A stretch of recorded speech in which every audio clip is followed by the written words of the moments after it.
ഒരു കോടി ജന്മമേ ഭൂമിയിൽ തന്നാലും, ഒരു കോടി നാവെനിക്കേകിയാലും,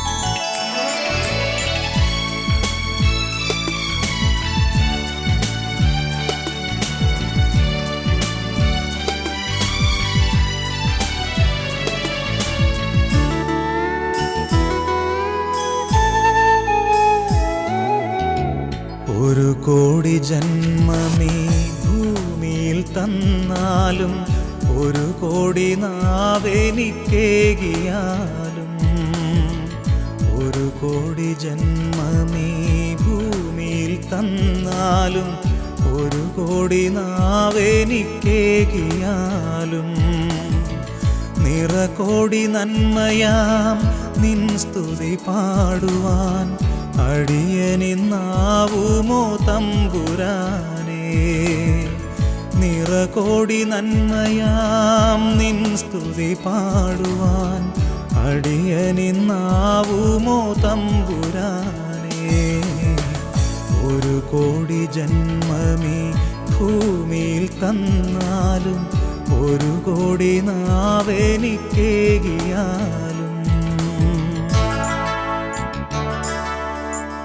യുഗാന്ത്യം വരെ ഞാനെന്നും നിങ്ങളോട് കൂടെ ഉണ്ടായിരിക്കും.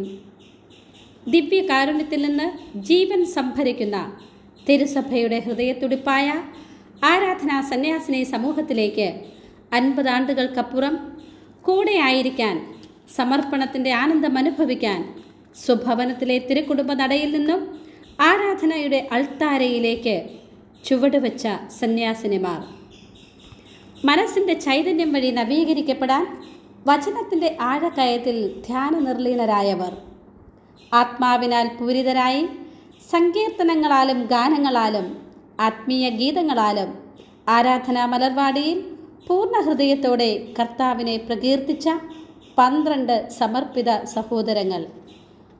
ജീവൻ്റെ പുസ്തകത്തിൽ നാമം എഴുതി ചേർക്കപ്പെടുവാൻ വിജയം വരിച്ച് ധവള വസ്ത്രധാരികളാകുവാൻ, ശിരസിൽ തങ്കക്കിരീടം ചൂടുവാൻ ഭാഗ്യം സിദ്ധിച്ചവർ, സർവോപരി സിംഹാസനസ്ഥനെ പരിശുദ്ധൻ എന്ന് പാടിപ്പുകഴ്ത്തുവാൻ തിരഞ്ഞെടുക്കപ്പെട്ടവർ.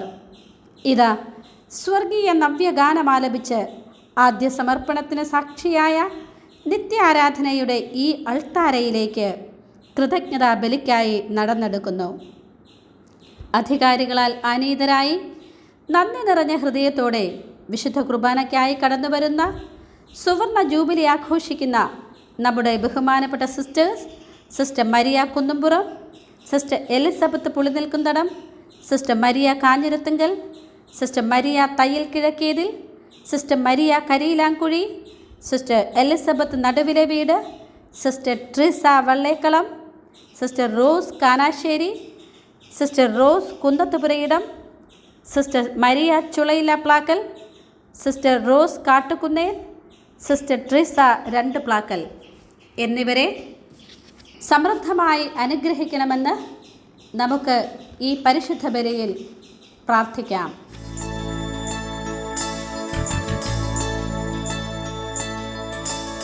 ഒരു കോടി ജന്മമേ ഭൂമിയിൽ തന്നാലും, ഒരു കോടി നാവെനിക്കേകിയാലും,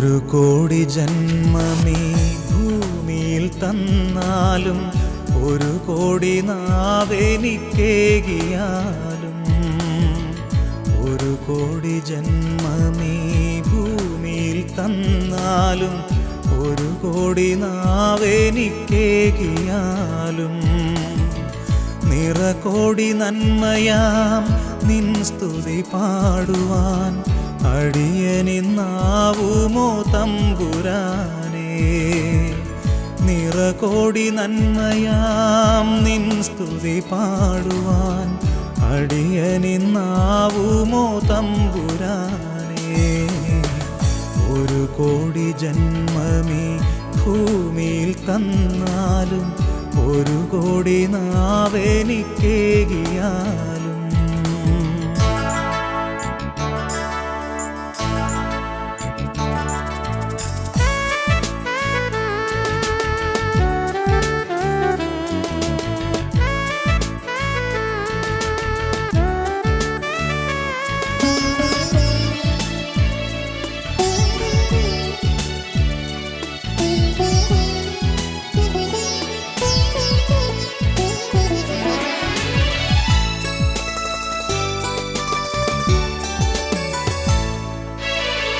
ഒരു കൈക്കുഞ്ഞായി പിറന്നൊരാ നാളിലും തിരുക്കരം തന്നിലായി കാത്തവൻ നീ. ഒരു കൈക്കുഞ്ഞായി പിറന്നൊരാ നാളിലും തിരുക്കരം തന്നിലായി കാത്തവൻ നീ. പതറാതെ തളരാതെ കൈവിരൽ തുമ്പിനാൽ കരം പിടിച്ചെന്നെ നയിച്ചതും നീ. പതറാതെ തളരാതെ കൈവിരൽ തുമ്പിനാൽ കരം പിടിച്ചെന്നെ നയിച്ചതും നീ. എൻ്റെ ദൈവമേ, എൻ്റെ സ്നേഹമേ, നന്ദി ഞാൻ ചൊല്ലുന്നതെങ്ങനെ. എൻ്റെ ദൈവമേ, എൻ്റെ സ്നേഹമേ, നന്ദി ഞാൻ ചൊല്ലുന്നതെങ്ങനെ.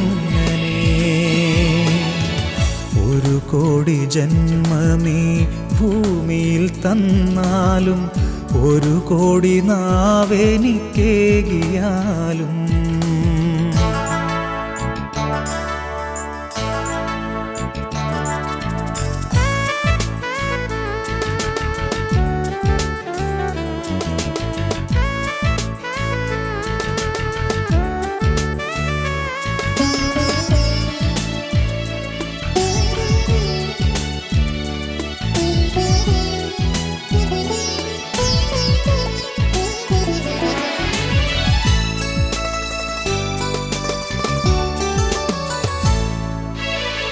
പഥികനായി പാപിയായി പാപത്തിൽ വീണിട്ടും പലവുരു താങ്ങി എന്നെ തുണച്ചവൻ നീ. പഥികനായി ആഘോഷിക്കുന്ന 12 സഹോദരിമാര് ഇന്ന് ആളുടെ ക്രമീകരണവും നടത്തി ദൈവത്തിൻ്റെ ഈ വലിയ ദാനത്തിന് ഹൃദയംഗമമായ നന്ദി പ്രകാശിപ്പിച്ചുകൊണ്ട് കുർബാന അർപ്പിക്കുകയാണ്. ഈ മഹാദാനത്തിന് ദൈവത്തിന് നമുക്ക് നന്ദി പറയാം. ഈ ദാനത്തിലൂടെ ലഭിച്ച നിരവധി അനുഗ്രഹങ്ങൾ അത് നിങ്ങൾക്കും ഈ സന്യാസി സമൂഹത്തിനും അതുപോലെ തന്നെ സഭയ്ക്കും സമൂഹത്തിനും ഒക്കെ ലഭിച്ച നിരവധിയായ അനുഗ്രഹങ്ങളെ ഓർക്കുവാനും ദൈവത്തെ സ്തുതിക്കുവാനും ഉള്ള അവസരം കൂടിയാണ്. ഇന്നത്തെ രണ്ടാമത്തെ പഴയ വായനയിൽ നിന്ന് ജൂബിലി ആചരണത്തിൻ്റെ ചൈതന്യം, എൻ്റെ ലക്ഷ്യം എന്താണ് എന്ന് നമുക്ക് മനസ്സിലാക്കാൻ സാധിക്കും. 3 കാര്യങ്ങളാണ് അവിടെ പ്രധാനമായിട്ടും ഊന്നി പറയുന്നു. ഒന്നാമതായിട്ട് അത് വിമോചനത്തിൻ്റെ ഒരു സന്ദേശം നൽകുകയാണ്. വിമോചനം. രണ്ടാമതായിട്ട് വിശുദ്ധീകരണം. മൂന്നാമതായിട്ട് നവീകരണം. ഈ 3 കാര്യങ്ങളാണ് ജൂബിലി ആഘോഷത്തിലൂടെ ദൈവം ആഗ്രഹിച്ചത്. 50 വർഷത്തെ നിങ്ങൾ വിശുദ്ധീകരിക്കണം എന്ന് ദൈവം ആവശ്യപ്പെടുന്നു. കാരണം ഈ 50ഓളം വർഷമായി 49 വർഷമായി ഈ ലോക ജീവിതത്തിലൂടെ കടന്നുപോയപ്പോൾ വിശുദ്ധിക്ക് നിരക്കാത്ത ചിലതൊക്കെ കടന്നുകൂടാൻ സാധ്യതയുണ്ട്. അവയെല്ലാം വ്യക്തമായി പരിശോധിച്ച് അവയിൽ നിന്നെല്ലാം മോചനം പ്രാപിക്കണം, വിശുദ്ധീകരണം നടക്കണം. യഹൂദരുടെ ചരിത്ര പശ്ചാത്തലത്തിലാണ് ദൈവം ഇത് അരുളി ചെയ്യുന്നത്. അങ്ങനെ അവർ വിശുദ്ധീകരിക്കപ്പെട്ട് അവർ വിമോചനത്തിൻ്റെ, സ്വാതന്ത്ര്യത്തിൻ്റെ ശരിയായ ഒരു അനുഭവത്തിലേക്ക് കടന്നു വരണം. അതോടൊപ്പം തന്നെ ജീവിതത്തിൽ ഒരു നവീകരണം, നഷ്ടപ്പെട്ടുപോയ ചൈതന്യം വീണ്ടെടുക്കുന്ന ഒരു അനുഭവമാണ്. ആദിമ പരിശുദ്ധിയിലേക്ക്, ആദിമ ചൈതന്യത്തിലേക്ക് തിരിച്ചു വരുന്ന ഒരു അനുഭവമാണ്. അതുകൊണ്ടാണ് അവകാശങ്ങൾ വീണ്ടെടുക്കണമെന്ന് കർത്താവ് പറയുന്നത്. പഴയ പണ്ടെന്ന് ലഭിച്ച അവകാശം ഒരുപക്ഷേ അശുദ്ധമായ ജീവിതത്തിലൂടെ, ക്രമരഹിതമായ ജീവിതത്തിലൂടെ നഷ്ടപ്പെടാൻ സാധ്യതയുണ്ട്. ദൈവം നൽകിയ കൽപ്പനകൾക്ക് വിരുദ്ധമായിട്ടൊക്കെ ജീവിച്ചതിന് ഫലമായിട്ട് ആ അവകാശങ്ങളൊക്കെ നഷ്ടപ്പെട്ടു പോയ ഒരവസ്ഥയിലാണ്. അതുകൊണ്ട് നഷ്ടപ്പെട്ടു പോയ അവകാശങ്ങൾ എന്തെങ്കിലും ഉണ്ടെങ്കിൽ അതിലേക്ക് തിരിച്ചു വരണം. ഇതാണ് ഈ 3 കാര്യങ്ങളാണ്. അതാണ് നവീകരണം, ജീവിതത്തിൽ നവീകരണം ഉണ്ടാകുക. അത് കുറച്ചുകൂടെ വിശദമായിട്ട് നമ്മൾ മനസ്സിലാക്കുകയാണെങ്കിൽ ഇസ്രായേലിൻ്റെ ആ പശ്ചാത്തലത്തിൽ നമുക്ക് വ്യക്തമായിട്ട് തിരിച്ചെടുക്കാൻ സാധിക്കും. അവർ ഈജിപ്തിൽ അടിമകളായിരുന്നു. ആ അടിമത്തത്തിൻ്റെ കാലത്ത് ഒത്തിരിയധികം കഷ്ടതകൾക്ക് അവർ വിധേയരായി തീർന്നിട്ടുണ്ട്. അടിമത്തത്തിലായിരുന്നു. ആ അടിമത്തത്തിൽ നിന്ന് ദൈവം അവരെ മോചിക്കുവാൻ തീരുമാനിച്ചു. അവരെ ഒരു വിശുദ്ധ ജനമായിട്ട് ദൈവം രൂപപ്പെടുത്തുകയാണ്. അവർ തിരഞ്ഞെടുപ്പായിരുന്നു, വലിയൊരു തിരഞ്ഞെടുപ്പ്. അങ്ങനെ അവരെ വിശുദ്ധീകരിക്കുന്ന ആ ഒരു വിശുദ്ധീകരണ പ്രക്രിയയിലൂടെ അവർ കടന്നുപോയത്. മരുഭൂമിയിലൂടെയുള്ള ആ യാത്ര അവരുടെ ജീവിതത്തിലെ ഒരു വിശുദ്ധീകരണ പ്രക്രിയയോടെയായിരുന്നു. അങ്ങനെ ആ യാത്രയിൽ 40 വർഷം മരുഭൂമിയിലൂടെ അവരെ കടന്നുപോയി. നമ്മളതാണല്ലോ വലിയ നോമ്പിലും ആചരിക്കുന്നത്, ഇസ്രായേലിൻ്റെ വിശുദ്ധീകരണം. അതിന് സമാനമായ രീതിയിൽ ഈശോയും 40 ദിവസം ഉപവസിച്ച് പ്രാർത്ഥിച്ച് ലോകം മുഴുവൻ വേണ്ടി സ്വയം വിശുദ്ധീകരിക്കുകയാണ്. തോവറയുണ്ടായി, നിങ്ങളെ വിശുദ്ധീകരിക്കുവാൻ ഞാൻ എന്നെ തന്നെ വിശുദ്ധീകരിക്കുന്നു. അപ്പോൾ വിശുദ്ധീകരണത്തിൻ്റെ പ്രക്രിയ യഹൂദരുടെ ആ ചരിത്രത്തിൽ അത് കാണാൻ സാധിക്കും. ഇത്രയും കഷ്ടപ്പാടുകളിലൂടെയാണ് കടന്നുപോയത് പരിധിയിലൂടെ. അതൊക്കെ വിശ്വസിച്ചവർക്ക് അതൊക്കെ വിശുദ്ധീകരണത്തിൻ്റെ അനുഭവങ്ങളായിട്ട് മാറി. അങ്ങനെ അവർ വിശുദ്ധ ജനമായിട്ട് രൂപപ്പെടുകയാണ്. അവരെ കാനാദേശത്ത് പ്രവേശിച്ചു. അവർക്ക് അവകാശമായി കിട്ടിയ കാനാദേശം, അവർക്ക് അവകാശമായി കിട്ടിയ ആ സ്വാതന്ത്ര്യം, അവർ സ്വതന്ത്രരായി. ഈജിപ്തിന്റെ അടിമത്തത്തിൽ അവർ മോചിതരായി. അവരെ ഫറവോന്റെ അടിമത്തത്തിലല്ലായിരുന്നു. അവർ ദൈവത്തിന്റെ മക്കളായി. മക്കൾക്കെടുത്ത സ്വാതന്ത്ര്യം, സ്വന്തമായ ഭൂമി, സ്വതന്ത്രമായ ദൈവത്തെ ആരാധിക്കാനുള്ള സൗകര്യം, തേനും പാലും ഒഴുകുന്ന കാനാൻ ദേശം. അങ്ങനെ അതെല്ലാം ദൈവങ്ങൾക്ക് നൽകി. സ്വാതന്ത്ര്യം, ദൈവങ്ങളുടേതായ സ്വാതന്ത്ര്യം. അടിമത്തത്തിന്റെ അനുഭവത്തിൽ നിന്ന് അവർ സ്വതന്ത്രരാക്കപ്പെടുകയാണ്. അവർ ഒരു പഞ്ചങ്ങളെ പോലെ മറ്റുള്ളവരുടെ അടിയും ചവിട്ടും മെതിയും എല്ലാം കൊണ്ടാണ് അവരെ ഈജിപ്തിൽ ജീവിച്ചത്. അങ്ങനെ അടിമത്തത്തിന്റെ ഞെരുക്കത്തിന്റെ ജീവിതത്തിൽ നിന്ന് അവർ സ്വതന്ത്രരാക്കപ്പെടുന്നു. മക്കളെ പോലെ ആറാഴ്ത്തിയിരുന്നു. അങ്ങനെ ആ അവകാശം, അങ്ങനെ അവർ സന്തോഷകരമായ ജീവിതത്തിന് ആരംഭം കുറിച്ചു കാനാൻ ദേശത്ത്. പക്ഷേ ദൈവം ഒരു മുന്നറിയിപ്പ്, ദൈവത്തിന് മനുഷ്യരുടെ ബലഹീനത അറിയാവുന്നതുകൊണ്ടും വീണു പോകാൻ സാധ്യതയുള്ളതുകൊണ്ടും ദൈവം മുൻകൂട്ടി പറയുകയാണ്, ഓരോ 50-ാം വർഷവും നിങ്ങൾ ഒന്ന് ആ യാത്രയിൽ, ഈ ജീവിതയാത്രയിൽ ഒന്ന് നിൽക്കണം, എന്നിട്ട് പുറകോട്ടം തിരിഞ്ഞു നോക്കണം. ഞങ്ങൾ അടിമത്തത്തിൽ നിന്ന് മോചനം പ്രാപിച്ച് ദൈവമക്കളെ പോലെ, സഹോദരങ്ങളെ പോലെ ഒരുമിച്ച് ഇവിടെ ആയിരുന്നു. പക്ഷേ ഈ കഴിഞ്ഞ 49 വർഷക്കാലം ഞങ്ങളുടെ തന്നെ ജീവിതത്തിൽ ഈ അടിമത്തത്തിൻ്റെതായിട്ടുള്ള ജീവിതം കടന്നുകൊണ്ടിട്ടുണ്ടോ? ഞങ്ങൾ തന്നെ ഞങ്ങൾ സഹോദരങ്ങളെ അടിമകളാക്കി തീർത്തിട്ടുണ്ടോ? അങ്ങനെ ഒരു സാഹചര്യം ഉണ്ടായിരുന്നു. യഹൂദരുടെയിലെ അടിമത്തം ഉണ്ടായിരുന്നു. മറ്റുള്ളവരെ അടിമകളാക്കി തീർക്കുക, പണമുള്ളവന്, സ്വാധീനമുള്ളവരെ ഒക്കെ മറ്റുള്ളവരെ അടിമകളാക്കി തീർക്കും. ആളുകൾ കടം കൊടുക്കും, കടപ്പെട്ട നിവൃത്തിയില്ലാതെ അവരെ അടിമയാണ്. അങ്ങനെയുള്ള ഒരു വ്യവസ്ഥിതി അന്നുണ്ടായിരുന്നു. അങ്ങനെ നിങ്ങളുടെ ഇടയിൽ ഉണ്ടായിട്ടുണ്ടാവാം. നിങ്ങൾ നിങ്ങളുടെ സഹോദരങ്ങളെ അടിമകളാക്കി തീർത്തിട്ടുണ്ടാവാം. നിങ്ങൾ പണമുള്ളവരെ, കയ്യൂക്കുള്ളവർ, സ്വാധീനമുള്ളവരെ, മറ്റുള്ളവരെ ചൂഷണം ചെയ്ത് നിങ്ങൾ സ്വത്ത് സമ്പാദിച്ചിട്ടുണ്ടാവാം. അതാണ് നമുക്ക് പരിശോധിക്കേണ്ടത്. നിങ്ങൾ അതെല്ലാം പരിശോധിച്ചിട്ട് എല്ലാവർക്കും സ്വാതന്ത്ര്യം കൊടുക്കണം. നിങ്ങളുടെ അടിമകളാക്കിയവർക്കെല്ലാം നിങ്ങൾ സ്വാതന്ത്ര്യം കൊടുക്കണം.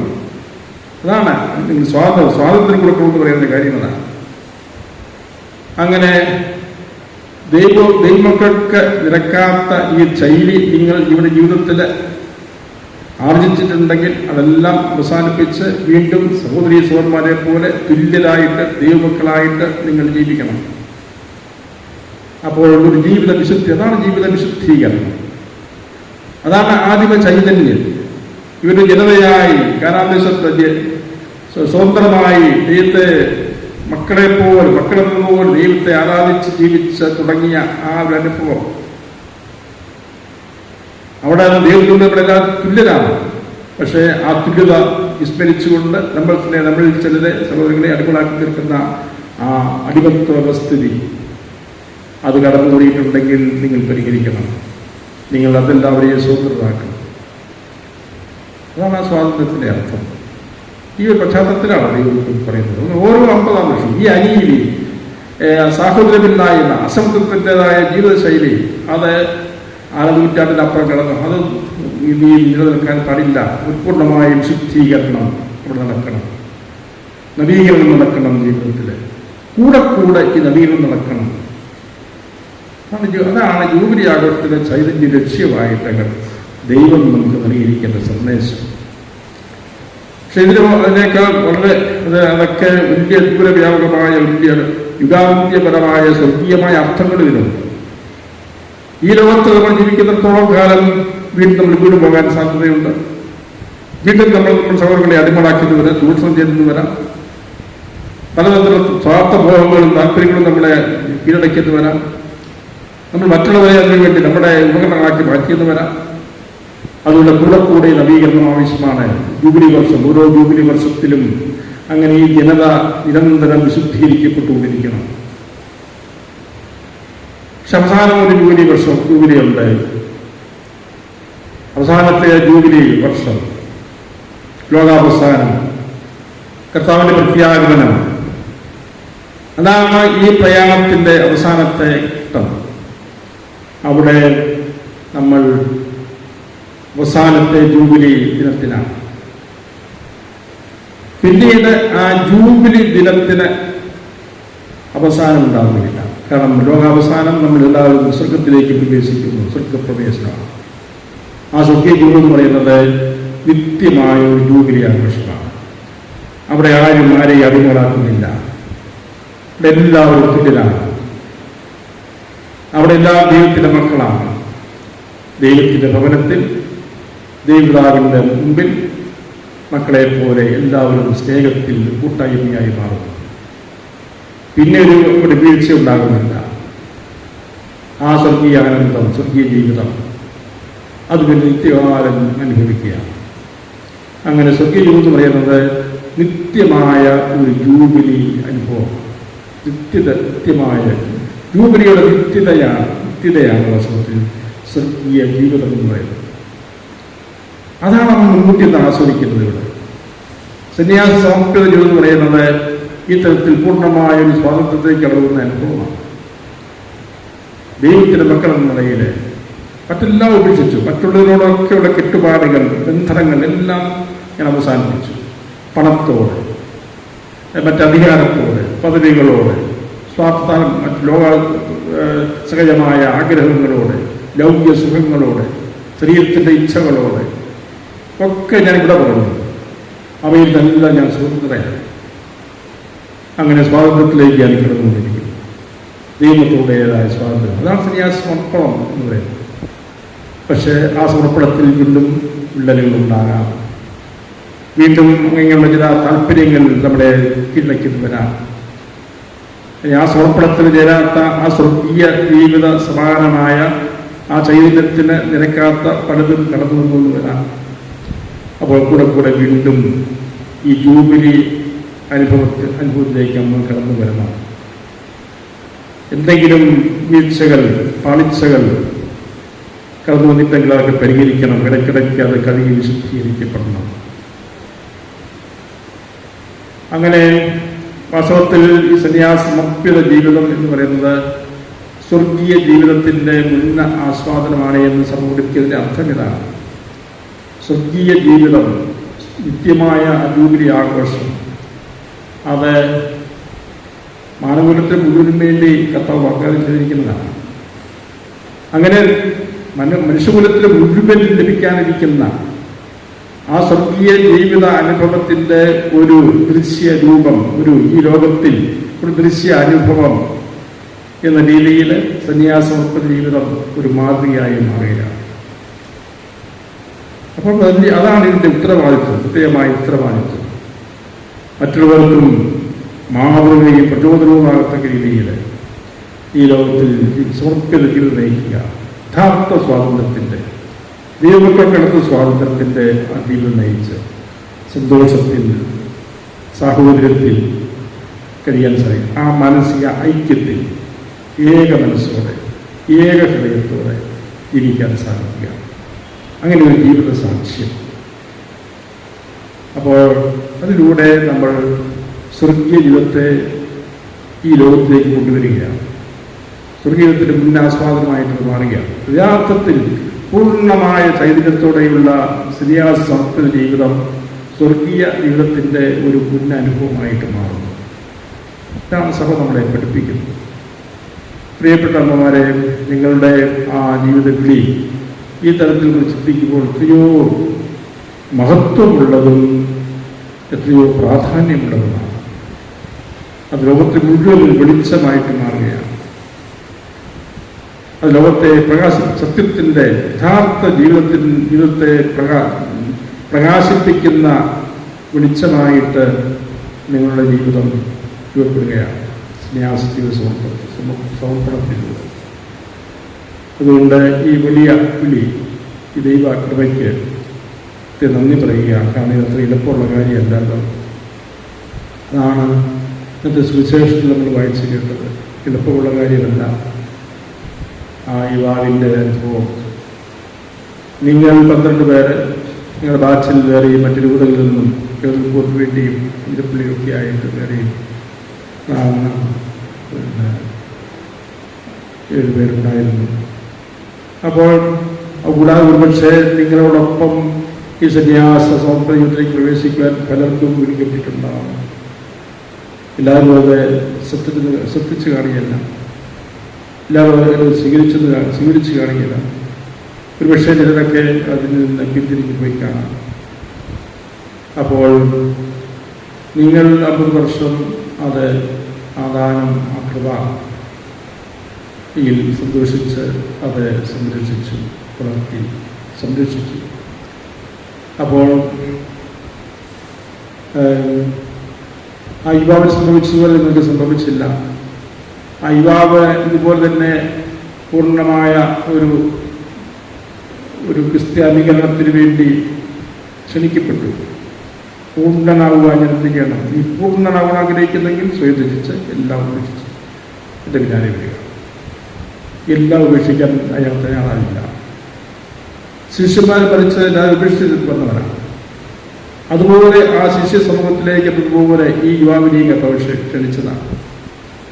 പക്ഷേ അയാൾക്ക് സാധിച്ചില്ല. കാരണം സമ്പത്തിനോടുള്ള താല്പര്യം അത് പൂർണ്ണമായി ഉപേക്ഷിക്കാൻ അയാൾ തയ്യാറായില്ല. അതുകൊണ്ട് ആ വലിയ ക്ഷണം അദ്ദേഹം നിരസിച്ചു. അത് വലിയ നഷ്ടമായിരുന്നു ഞാൻ പറയാം. അപ്പോൾ ആ ക്ഷണം സ്വീകരിക്കാൻ സാധിച്ചില്ല. നിങ്ങൾ അങ്ങനെയുള്ള ചില പ്രതിബന്ധങ്ങൾ നിങ്ങളുടെ ജീവിതത്തിൽ ഉണ്ടായിരിക്കാം. ഉപേക്ഷിക്കാനുള്ള മടി, വൈമനസ്യം. പക്ഷേ അതിനെയൊക്കെ അതിജീവിച്ച് നിങ്ങളവയെല്ലാം ഉപേക്ഷിച്ച് ഇരിക്കുകയാണ്. പിന്നെ പ്രകൃതിയിലേക്ക് നോക്കിയില്ല. അതാണ് നിങ്ങളുടെ മഹത്വം. അത് അകത്തും പുറത്തും ആ ഉപേക്ഷിക്കലിൻ്റെ, ആ സമർപ്പണത്തിൻ്റെ ചൈതന്യം കാത്തു സൂക്ഷിക്കാൻ സാധിച്ചിട്ടുണ്ടെങ്കിൽ അത് ദൈവത്തിൻ്റെ ദൃഷ്ടിയിൽ വളരെ വിലപ്പെട്ടതാണ്. അങ്ങനെ ഒത്തിരിയധികം നിങ്ങളുടെ ജീവിത സമർപ്പണത്തിലൂടെ നന്മകൾ ചെയ്യുവാൻ സാധിച്ചു. സഭയിൽ ഒത്തിരി നന്മപ്രവർത്തനം ചെയ്യുവാൻ സാധിച്ചു. ഈ അതിരൂപതയിൽ വിവിധങ്ങളായ മേഖലകളിൽ നിങ്ങൾക്ക് പ്രവർത്തിക്കാൻ സാധിച്ചു. നിങ്ങളുടെ സന്യാസ സമൂഹത്തിൻ്റെ വിവിധങ്ങളായ പ്രവർത്തന രംഗങ്ങളിൽ പ്രവർത്തിക്കാൻ സാധിച്ചിട്ടുണ്ട്. വിദ്യാഭ്യാസ രംഗത്ത്, ആ ഒരു സേവന രംഗത്ത്, വിദ്യാഭ്യാസ പരിശീലന രംഗത്ത്, സാമൂഹ്യ സേവന രംഗത്ത്, അങ്ങനെ വിവിധങ്ങളായ മേഖലകളിൽ തീർച്ചയായിട്ടും നിങ്ങൾ ഈ കഴിഞ്ഞ 50 വർഷം സജീവമായി പ്രവർത്തിക്കുകയായിരുന്നു. അതൊക്കെ ഒത്തിരി നന്മ ചെയ്തിട്ടുണ്ട്. ആ നന്മകളൊന്നും ദൈവം വിസ്തരിക്കുകയില്ല എന്ന കാര്യം ഓർക്കുക. നമ്മളെല്ലാം മറന്നു പോകും. നമ്മുടെ ചെയ്ത നല്ല കാര്യങ്ങൾ പോലും നമ്മൾ ഓർത്തിരിക്കുക. പ്രായം മുന്നോട്ട് പോകുന്നതോറും ഇത് അവർ ഓർത്തിരുന്ന് തന്നെ പിന്നെ മറന്നു പോകും. അങ്ങനെ നമ്മൾ ചെയ്ത നല്ല കാര്യങ്ങൾ പോലും നമുക്ക് ഓർക്കാനുള്ള കഴിവ് നമുക്കില്ല. അത്രയും നിസ്സാര ജീവികളാണ്. പക്ഷേ ദൈവം ഒന്നും മറക്കുകയില്ല. ഏറ്റവും നിസ്സാരമായ കാര്യം പോലും ദൈവം മറക്കുകയില്ല. അതാണ് ഈശോ പറഞ്ഞത്.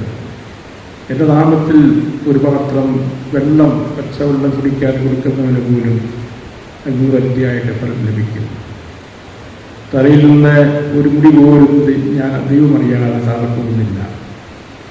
അപ്പോൾ നമ്മൾ ചെയ്ത ഏറ്റവും നിസ്സാരമായ, മറ്റാരും കാണാത്ത, മറ്റാരും ശ്രദ്ധിക്കാത്ത, മറ്റാർക്കും ശ്രദ്ധിക്കാൻ മാത്രം പ്രാധാന്യം തോന്നാത്ത, നമുക്ക് തന്നെ പ്രാധാന്യം ഇല്ലെന്ന് തോന്നുന്ന ഏറ്റവും ചെറിയ നന്മ പോലും ദൈവം കാണുന്നു, അത് കരുതുന്നു, അതിന് പ്രതിഫലം നൽകുന്നു.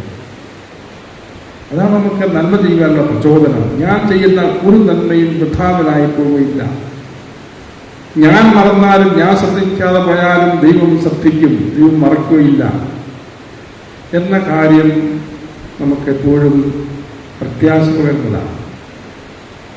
അതേസമയം നമ്മൾ ചെയ്യുന്ന തിന്മകളും ദൈവം ഓർത്തിരിക്കും. പക്ഷേ അനുദപിക്കുമ്പോൾ ദൈവം അപ്പോഴേ ഫലം മറക്കും. അതാണ് ദൈവത്തിൻ്റെ പ്രത്യേകത. നന്മയൊന്നും ദൈവം മറക്കുകയില്ല. പക്ഷേ നമ്മൾ ചെയ്ത തെറ്റുകളെക്കുറിച്ച് നമ്മൾ അനുദപിച്ച് മാപ്പപേക്ഷിക്കുമ്പോൾ ദൈവം അത് മറക്കും. ഇത് അതൊക്കെ ദൈവം ഓർമ്മിക്കുന്നില്ല. അതാണ് ദൈവത്തിൻ്റെ ഔദാര്യം, ദൈവത്തിൻ്റെ ആ സ്നേഹം. അത്രമാത്രം നമ്മളെ സ്നേഹിക്കുന്ന ദൈവത്തിൻ്റെ ഒരു ഉദാഹരണം. അതാണ് അർത്ഥമുണ്ട്. അതുകൊണ്ട് അതിൻ്റെ പൂർണ്ണതയിൽ അത് ജീവിക്കുവാൻ ശ്രമിക്കും. ഇനിയുള്ള കാലഘട്ടം, നിങ്ങളുടെ കാലഘട്ടം അവസാനിച്ചല്ലോ എന്ന് ചിന്തിക്കേണ്ട കാര്യമില്ല. ഒരു നിമിഷത്തിൻ്റെ വില 1000 വർഷത്തിൻ്റെ വിലയേക്കാൾ വലുതാകാം. നമ്മൾ ആ നിമിഷത്തെ എങ്ങനെ വിനിയോഗിക്കുന്നതിനെ ആശ്രയിച്ചിരിക്കും. ഓരോ നിമിഷത്തിൻ്റെയും വില.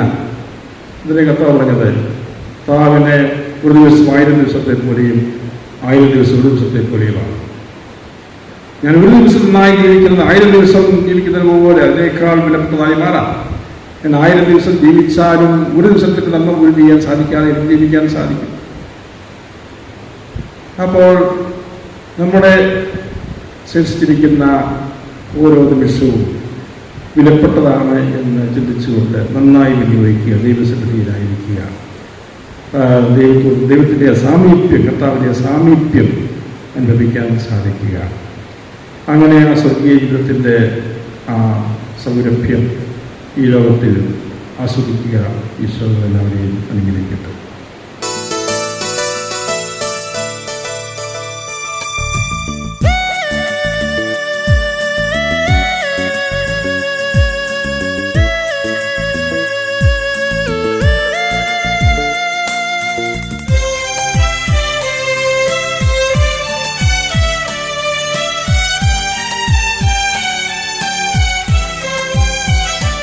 എൻ്റെ ജീവന്റെ ജീവനാണീശോ,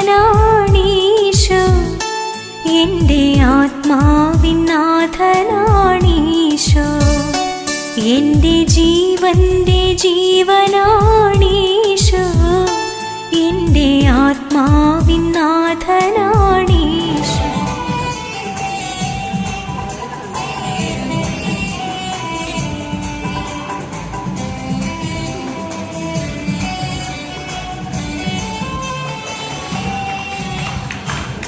സഹോദരങ്ങളുടെ ജീവൻ ദൈവജനത്തിൻ മക്കൾ അനുദിനബലിയർപ്പകരാകാൻ മുദ്രിതരല്ലോ ഈ മക്കൾ. ദൈവാഭാശംസ ഒന്നായും നിച്ചൊരു വനമായി ജൂബിലി ആശംസ, ഗോൾഡൻ ജൂബിലി ആശംസ.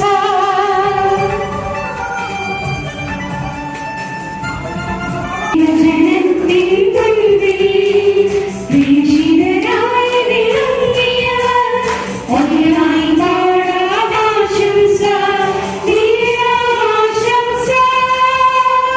ഒന്നായി ഒന്നിച്ചൊരു മനമായി ജൂബിലി ആശംസ, ഗോൾഡൻ ജൂബിലി ആശംസ.